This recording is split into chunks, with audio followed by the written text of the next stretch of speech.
Welcome to Lockbox, a podcast providing real estate professionals with action items for success.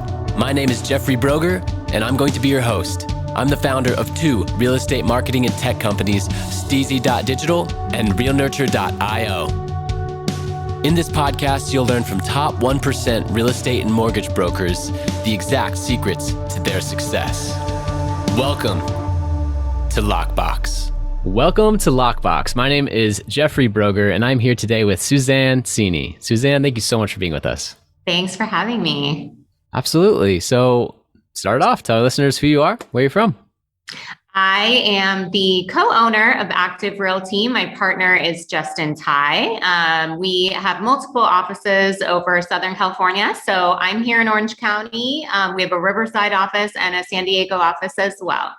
Awesome. Orange County. We were just talking about how I'm in Huntington Beach, right down the street, and the air show is happening this weekend. It's once a year, and they are practicing. So Today's if you hear, the day.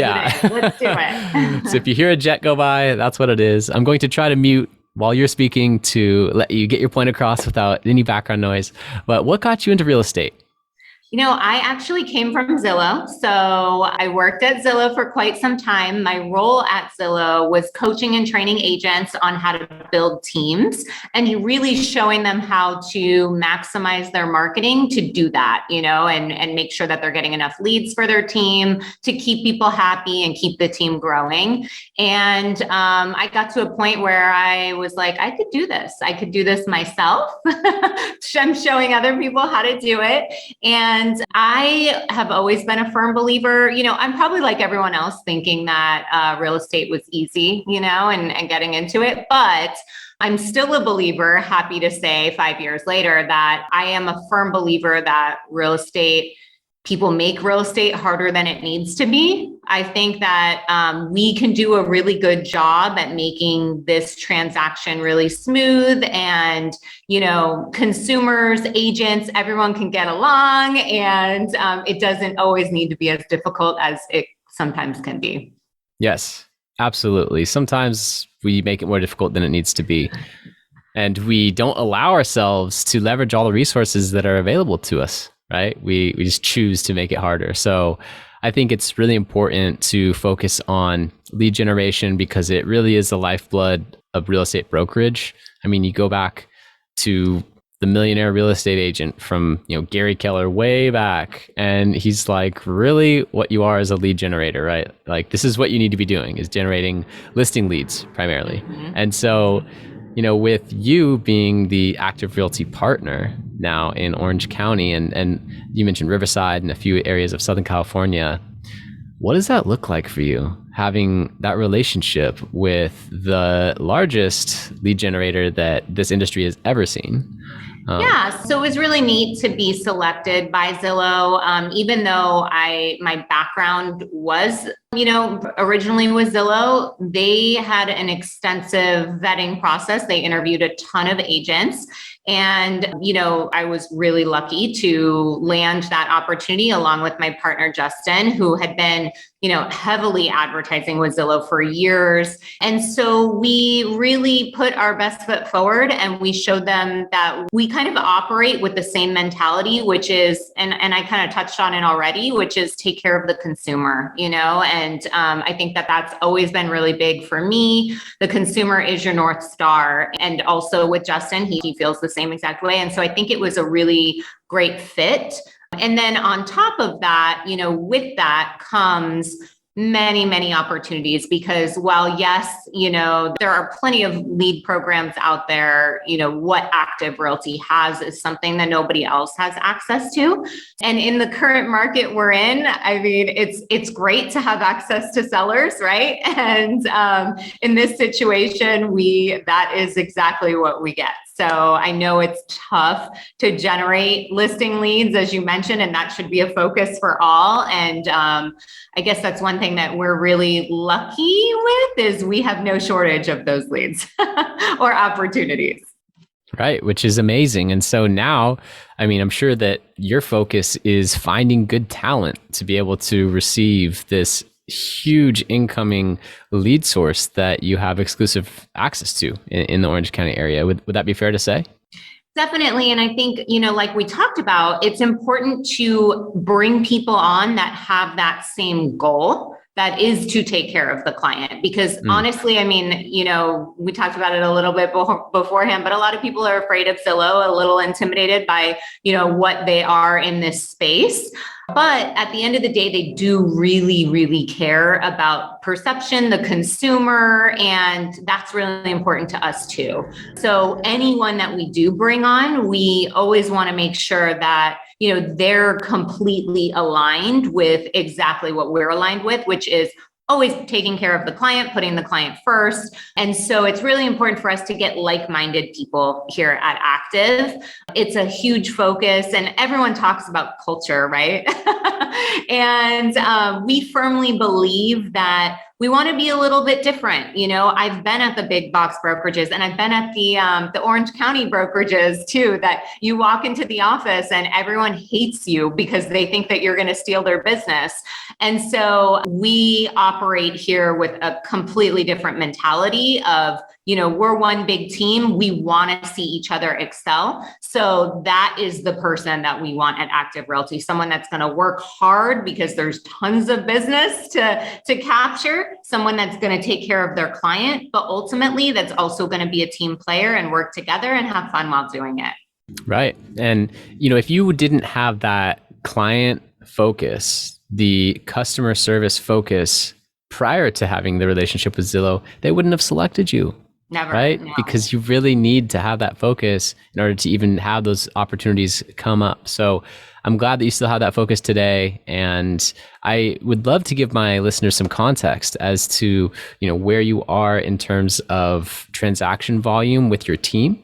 And then I have some follow-up questions to help, some that are within striking distance of that number, and you can give them advice. So do you have metrics on like transaction volume last year for your whole team?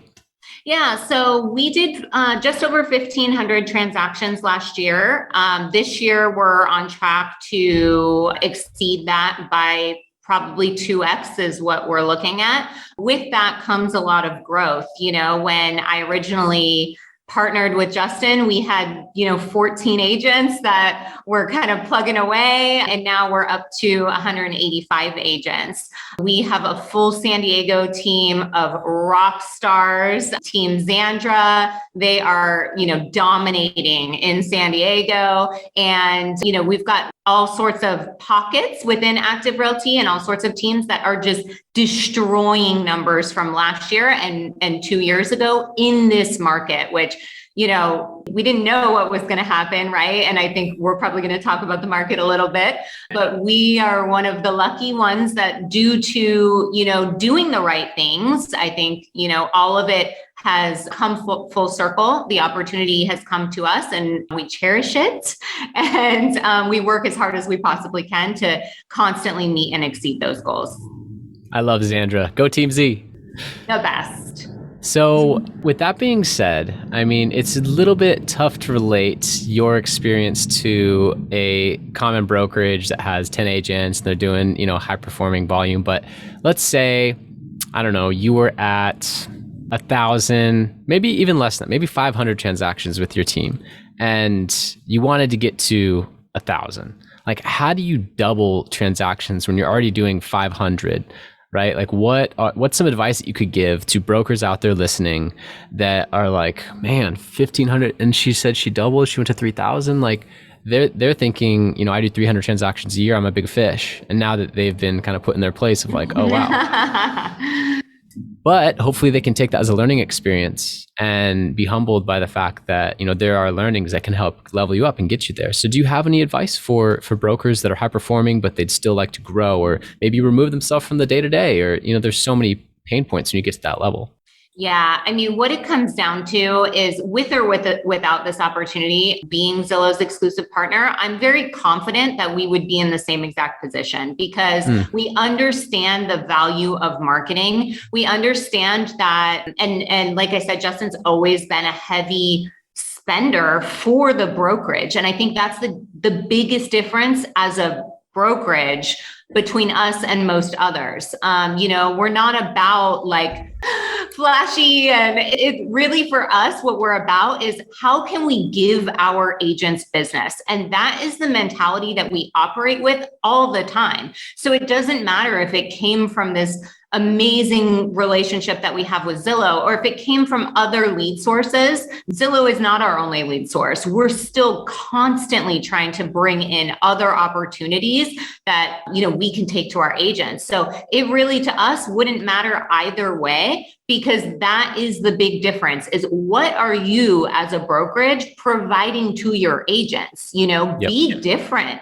be bold. You can't be old school. You can't be thinking about the same things that you always have and tell your agents like, hey, we've got these great flyers for you to do door knocking with. Like, yes, their door knocking is like we know we have to do it. It's a thing, but there are many other ways to generate business that could also potentially, bring you a higher ROI on your time.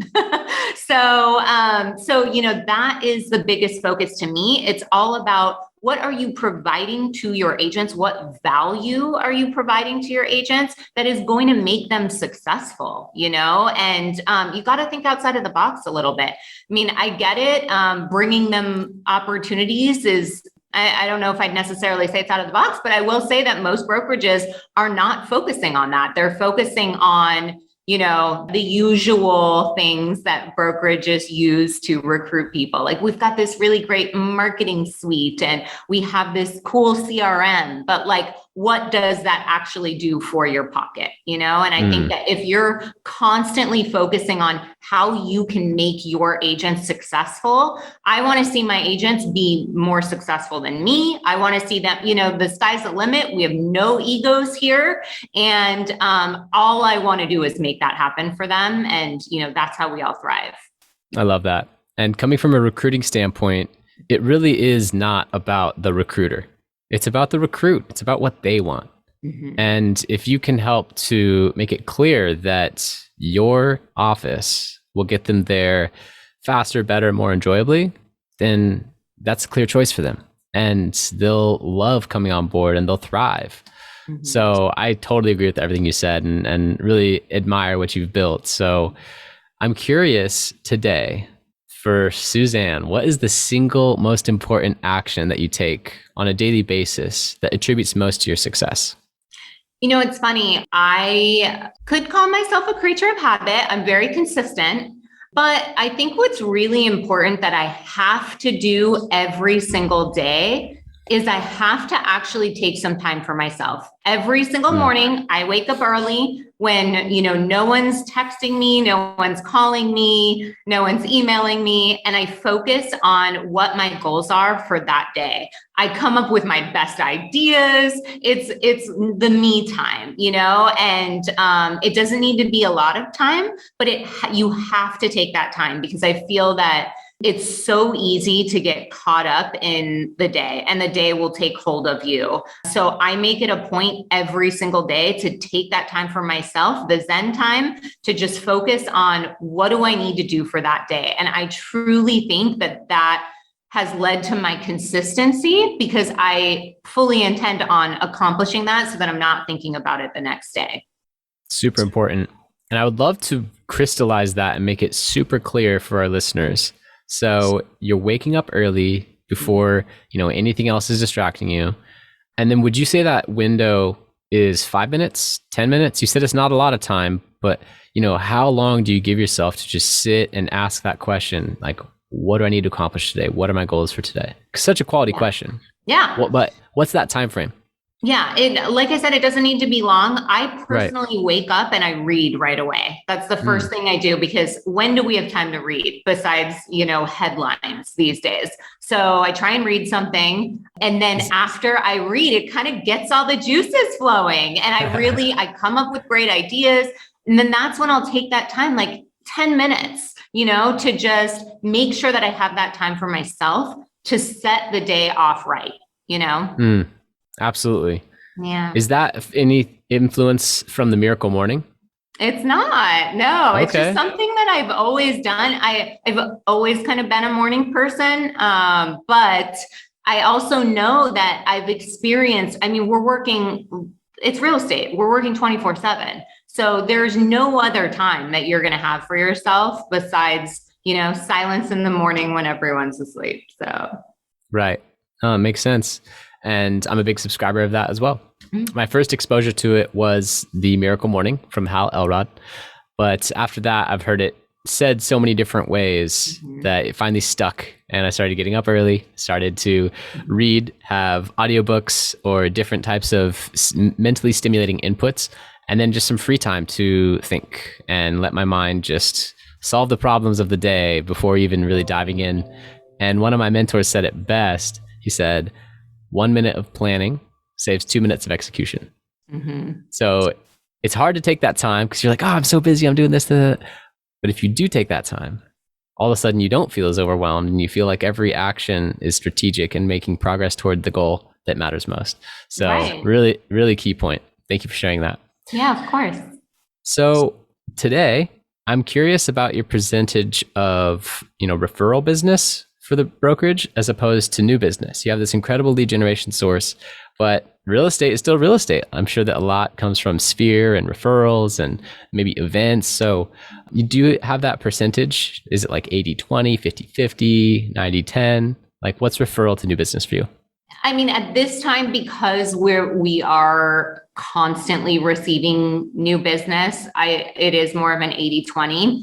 One thing I'll say is that, and just speaking for myself and the way that I have always been able to kind of, have repeat business from, when I jumped into real estate, the consistent feedback that I get from my clients is that I'm honest with them. I don't just tell them what they want to hear, and they know it. And I'll tell them, I'm going to be pickier than you are on this house. If it's a buyer, I'm going to be pickier than you are. And I show them that. And it's true. I am, because I'm not a yes man. I'm going to tell you the honest truth. And I have to say that is the number one piece of feedback from my repeat clients. And also what prompts them to come back to me, because there are so many agents out there that really, look, we all want to get a transaction done. But if you do not have the mentality of I'm going to fight and take care of my client, then, versus the mentality of like, I want to get through this transaction and make money, they see right through it. So I continue to get repeat clients because my clients know that is genuinely how I feel and what I'm going to do.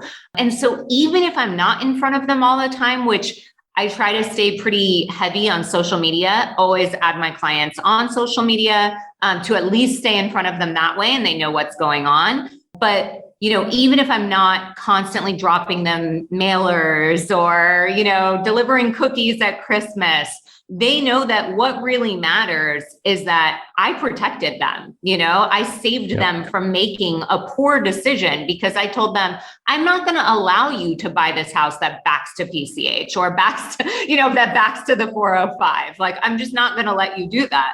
So, I think that the number one thing that I bring to my agents and that I tell my agents is to sometimes, you've got to say the things that your clients don't necessarily want to hear, but in the long run, they're going to appreciate you, respect you, and they're going to work with you forever because of it.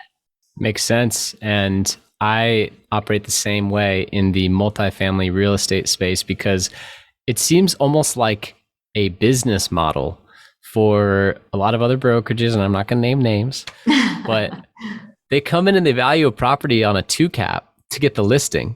And then they wear the property owner down with inspections and walkthroughs. And then they say, actually, we need to drop it $300,000 before we list it. Yeah. That's not the way that I choose to do business. I'm honest with them up front. I let them know what's actually happening in the market. I mention to them what their true expected payout will be based on where we really should settle. And hey, do I lose a listing to, the big guys or whoever else is out there over-promising and under-delivering sometimes? Yeah. But in the long run, it's building so much goodwill that I'm just getting started. I'm going to be doing real estate the rest of my life, whether it's it's my full-time gig and it's active, or it's more passive and I still have my license and I'm doing it on the side. Like it's real estate, it's always going to be there for me. So I look at this as so much more of a long-term journey, and the relationships are everything. The relationships are everything. That's the biggest difference. It's when someone's looking at a transaction as their paycheck, they're not seeing it as that long term. But I think that, if you constantly have that in mind, and again, if you constantly have your clients in mind and their goals, and you keep them as your North Star, you're always going to in the end, you will win. You will win long term. Yep, absolutely. And talking about long term, I would love to learn what your thoughts are for the future of the industry. It's so interesting how Tesla has reinvented the car buying experience. I own a Tesla, and I've also bought other cars in the past. I mean, comparatively, it's like you either go to a dealership and you spend 4 hours there getting approved and getting sold and getting upsold and negotiating and doing all this stuff, or you go online, you pick out your car, you test drive it if you want to, in a few clicks, put a credit card down, order it, and it arrives at your door 2 weeks later. And it's a totally different experience. It's so much more enjoyable. I mean, from the ground up, they've reinvented the car buying experience. So now let's go to the home buying experience or the home selling experience. I mean, with Zillow offering an incredible technology solution where, look, whether you agree with it or not, as a listener out there, the industry and the market has voted that this is what they like. Yeah. How have they voted? With their engagement and their eyeballs. They have said, I want this app on my phone because it's easy. It's a better way to gather information. It's a better way to save searches. It's intuitive. And I'm able to get the information I need to buy or sell my house more effectively, right? So with that being said, how do you see the industry evolving over the next 5-10 years? I think it's rapidly evolving, as we both know. Probably the past year or so has catapulted that as well, to where now consumers are even willing to do a lot more of I wouldn't watch a 3D tour before, but so I think that they're much more engaged in that. But also, the consumer has demanded this change, as you said. So it's very clear that this is what I want. This is what you want. Like, we want simplicity and we want an easy transaction.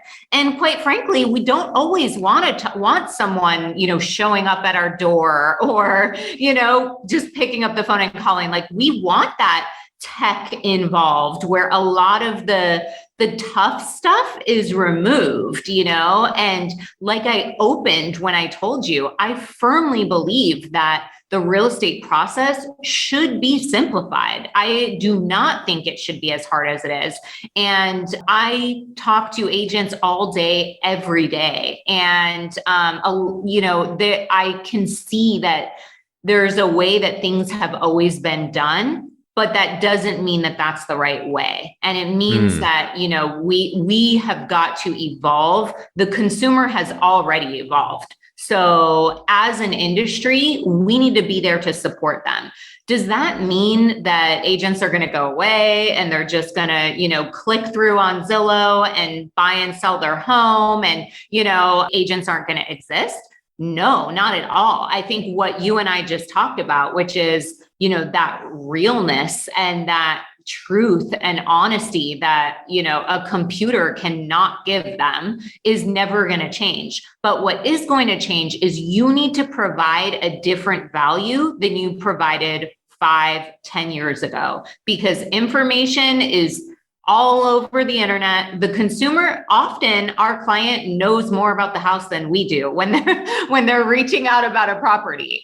And that's okay, because that's not my only value to bring to my client. I think in the past, that was a huge value. Agents would bring their clients listings. Well, now their clients are bringing them listings and saying, can we see this property? But now you need to bring something else to the table. And I think your expertise expertise, your honesty, that is what really matters, because we have done this 1,000 times now, and, a couple hundred times for most. And we do have something to bring to the table, and proving that value is really what's going to keep us around. And, going back to the simplicity of things, I think agents, we all have the same goal, which is like, let's get this done in a positive way for our client, right? And I think that the more we all work together with that goal, it doesn't need to be the game that it is. I firmly believe that if everyone's doing what's right for their client, being real, and really just leave the games, put those to the side, and just do business, do real estate, and do what's right for your client, that is what's going to keep us going in the long run. Technology will be there to make our jobs easier. And I hope that something changes in the mortgage. I hope the mortgage experience gets a lot easier. That's a pain point for clients, So it needs to evolve to meet consumer expectations. And I'm going to be right there when it does. I will find my value. Even if it changes, 5-10 years from now, I will have that value and I will provide that to my client. Absolutely. And it's extremely important to understand your value and the value that you bring to your clients, because it is not being a keeper of information. It's not the value anymore, right? So I love it. You explained that extremely well. And I think that what I would like to learn next is, what are 1 to 3 books that have influenced your life or career? I mean, you're a rock star. Look at this. I have to say my absolute favorite book was Never Split the Difference. I'll tell you why I laugh. I love it. It's such a great book. I literally just finished listening to it, and it's been suggested to me by at least 7 of the people that are in my circle that I respect a lot. So there's something there. Yeah. I think that's definitely one of my go-tos, because I feel like that's a storyteller and it'll get you through it, especially in those early mornings. But 7 Habits, I think, is always, and 21 Irrefutable Laws of Leadership. That series, I honestly read when I was 17 years old. And I am continuing to read them again now, actually 21 Irrefutable, that I'm reading that again, because I think that, as times change and we go through changes, we can refer back to those and we soak it in differently and implement it in a different way. So I mean, I don't know about you, but it's hard to remember things that I read when I was 17. But I feel that set who I was and how I operated at a very young age. And I actually like going back to it now and continuing to change my path and see where it takes me now. Absolutely. I mean, rereading and re-listening to trainings is so key to implementing what is in those books, because I mean, think about it. Someone spent 20 years doing that. They wrote a 200-page book. You read it once. You probably actually retain like 10% of it, if that. Mm-hmm. So by going through it again, you will take more. And I always nowadays try to slow down and do the exercises that are suggested. Because so many times I would read a self-help book, get to the end of the chapter, and they're like, do these tasks and journal and ask yourself this question. I'd be like, next chapter, and just keep reading. Yeah. But when you slow down and you're like, okay, he just gave me homework or she just gave me homework, and you actually sit down and do it. When I read The 4-Hour Work Week the second time, I actually did the tasks. And guess what? That's when I actually made the changes that impacted my life. Mm-hmm. So, the authors put those there for a reason. And, the reading list that you suggested there for those 3 are absolute staples. I'm glad that you mentioned those. And I think the one thing that I've implemented in recent years, which may be showing my age too, but is taking notes. When I'm reading in the morning, especially because, I'm just waking up, it's my, but I'm taking notes because I know that, we're not going to retain it all. And I want to make sure that I refer back to that later. And I think that that's really helped, retain and use that throughout the day. Yeah, I love that. It's easy to be an outsider listening and looking in and say, wow, Suzanne is so successful. How did she do all this? But I'm sure that there are a lot of stories behind that, right? And I'm curious to learn if you have a favorite failure of yours, some kind of failure that set you up for later success. Yeah. Okay, I've got a good one. This one's kind of crazy. I can't wait to replay this for this person. But so I got into the sales world very young, and I was working at MCI actually in a call center. And Okay. I, at 17 years old, decided that I wanted to move up in the company and run a team. And so I applied for the team lead position. And the person that I interviewed ended up telling me that I was too young and that I couldn't run the team because I was literally still in high school. And so for me, that I remember crying because I was, very upset. And I remember him telling me, this is why you are not running a team. Like basically saying like, you're a big baby, you're too young for this. Mm-hmm. And so I took that for what it was and kept doing my thing, continued to be a top performer. And 1 year later, I think it was actually even before I turned 18, he ended up giving me that promotion and giving me that team. But I think that I don't necessarily think that that was a failure, but it taught me really young what the expectation was from a leader. And, we're all going to have our moments. And I showed mine, but I think that, it's really important all the time that we're leading by example. I was actually talking to someone about that today. And, we're all vulnerable, and we all have those moments where, not everything is sunshine and rainbows, but remember that someone is always watching you and looking to you, for their motivation. And so that's definitely something that stuck with me.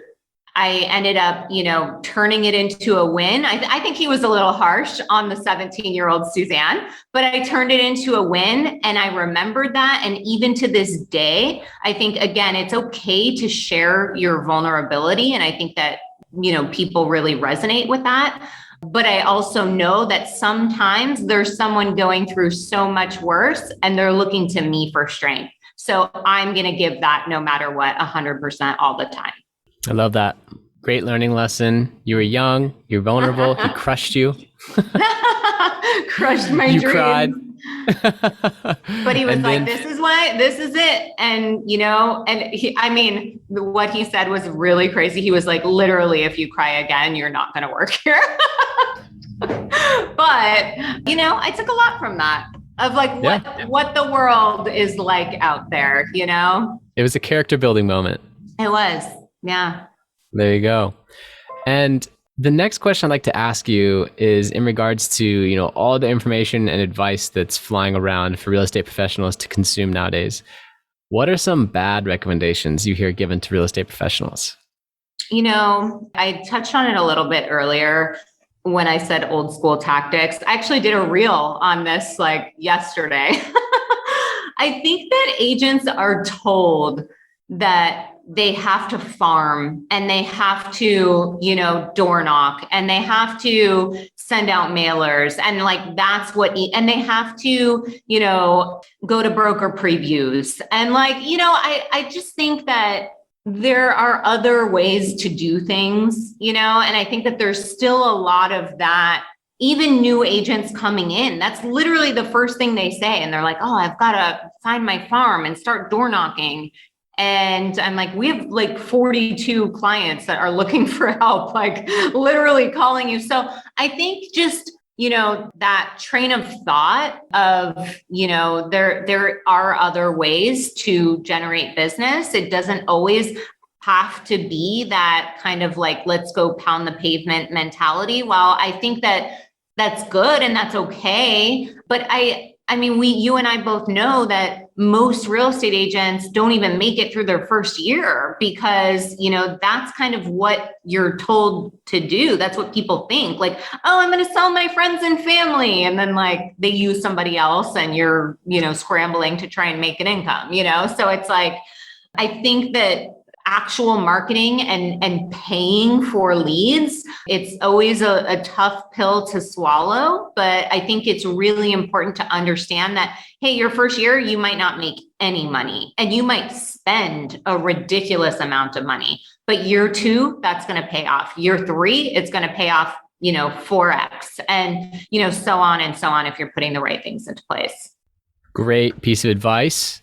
And falls right into place with what I've been preaching for years as a digital marketing owner. It's like, look, this isn't going to pay off day one. Real estate is not an impulse purchase. They're not going to a website and impulse buying something for less than $20 instantly. Like that's not it, right? It's going to take a time period of letting them trust you and you then helping them and building value. And then they'll make this emotional decision and you'll help them through that emotional decision with hopefully some logic and some good advice. And then the transaction will close. But it's not going to happen day one, right? And we will create these opportunities for you by massively exposing you to way more people via digital marketing than you ever would have contacted just by sharing it to your local Facebook groups, right? Right. We're going to get you out there to so many more people and have them opt in and raise their hand to be contacted. But it's not going to be immediate and there will be a process involved. So I agree with what you said there. It's like you don't have to go start a farm, go door knock, do these things that might not resonate with your personality. Right. If those do resonate with your personality, cool, go do that. But if they don't, that's not a prerequisite to be a successful real estate agent today.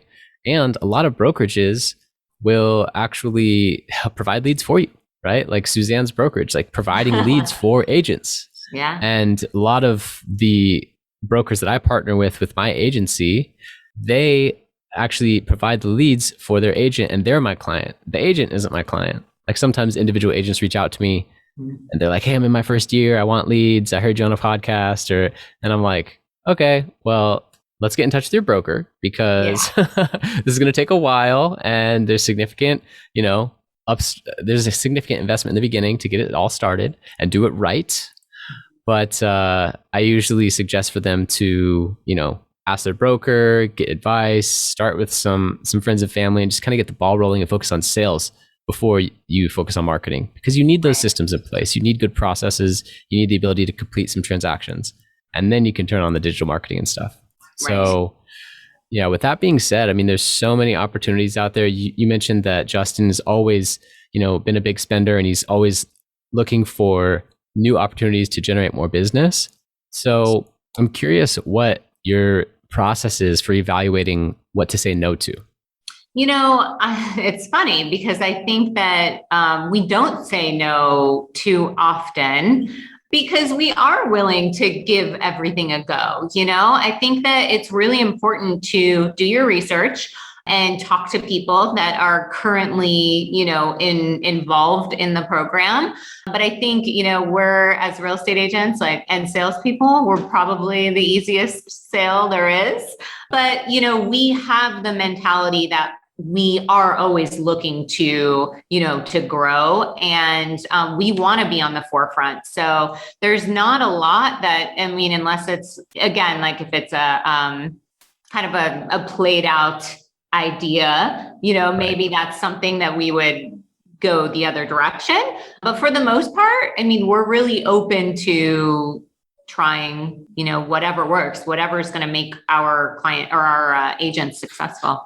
Yeah, no, and that's awesome that you're open to trying new things, giving it a go, and, really being open to all the amazing opportunities out there because I don't know, sometimes companies that are smaller and hyper-focused discover something incredible that a lot of the bigger companies that are slower to move and adjust haven't quite adapted to yet. Right. So really awesome to hear that. So with that being said, I have a question about beliefs, behaviors, and habits. And I would really love to learn in the last 5 years, what belief, behavior, or habit has most improved your life?